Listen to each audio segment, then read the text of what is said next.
दूसरा इसके अंदर है प्राणमय कोश।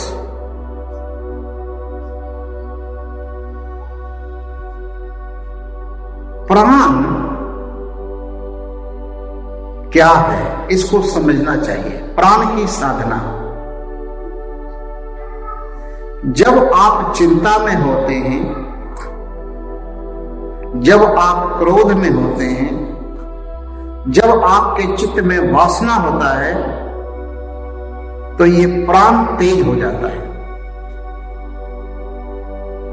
प्राण की गति तेज हो जाती है। काम क्रोध काया को गाले, ज्यों कंचन सुहागा ढाले। उस वक्त प्राण तेज हो जाता है। प्राण तेज होने से मनुष्य जल्दी मर जाता है, क्योंकि हर एक इंसान प्राण जो है वो गिनती से लाया है। आयु गिनती से नहीं मिला है, प्राण गिनती से मिला है। इसीलिए योगी लोग साधना के द्वारा घंटे के बाद, आधे घंटे के बाद एक श्वास लेते हैं, उसकी आयु बढ़ जाती है। कहते हैं साहिब श्री गुरु अर्जन देव जी महाराज, जब श्री हरमंदिर साहिब का नींव रखा जा रहा था, तो उसके पहले जब सरोवर की खुदाई हो रही थी, तो एक गुंबद सा निकला।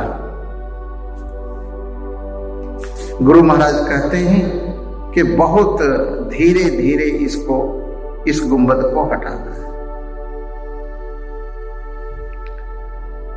गुंबद के अंदर देखा कि एक योगी बैठा है, एक योगी समाधि में बैठा है।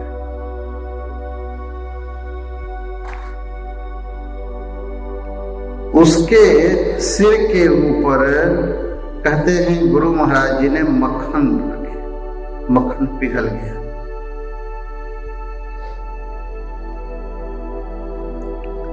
थोड़ा उसको समाधि से नीचे उतरा तो पूछता है कि ये कौन समय है, कौन युग है? गुरु महाराज कहते हैं कलयुग है। अच्छा, कलयुग आ गया है? योगी जी आप कब से बैठे? कहते हैं मैं सतयुग से बैठा, लाखों साल पहले। अच्छा, कलयुग आ गया है, बहुत खुशी की बात है। अब तो हमें साहिब श्री गुरु रामदास जी महाराज का दर्शन होगा, और उनके दर्शन के बाद मैं इस शरीर को छोड़कर सचखंड चला जाऊंगा। मेरी एक मनोरथ था कि साहिब श्री गुरु रामदास जी का मैं दर्शन करूं। देखो, बहुत से ऐसे जीव जंतु हैं। डड्डू को देखो, आप 2 फीट जगह खोद के नीचे रख दो, मिट्टी पा दो,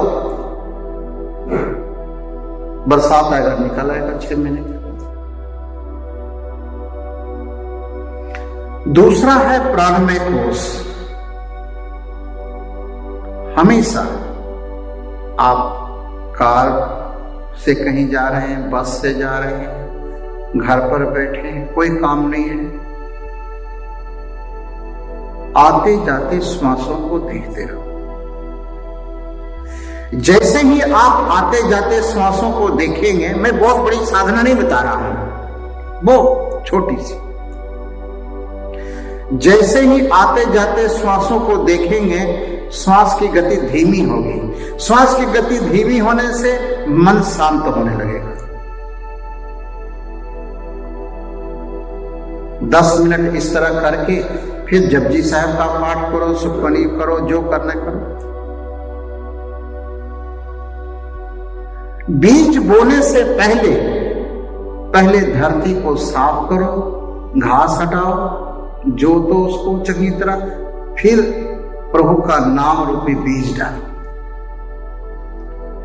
होता क्या है, हाथ में गुटखा रखे हैं, पाठ कर रहे हैं, मन कहीं कहीं फिर रहा है, घंटा पाठ कर, ओहो मैं पता नहीं क्या पाठ किया, पता नहीं चला, सारा पाठ भी हो गया, पता भी नहीं चला मन कहां। पाठ करने के बाद, पाठ से पहले, पाठ के बाद हमारे जीवन में कुछ न कुछ बदलाव चाहिए, कुछ नाम का रंग लगना चाहिए। सालों पाठ करने के बाद यदि हम वही के वही बैठे हैं, इसका मतलब कुछ भूल हो रहा है। प्राणमय कोश, प्राणमय कोश को ट्रांसपेरेंट करने के लिए पहली बात कि अधिक से अधिक आपको ऑक्सीजन की आवश्यकता है। जिस कमरे में आप सोते हैं, साधना करते हैं, भजन करते हैं, खिड़की थोड़ा खुला रखो।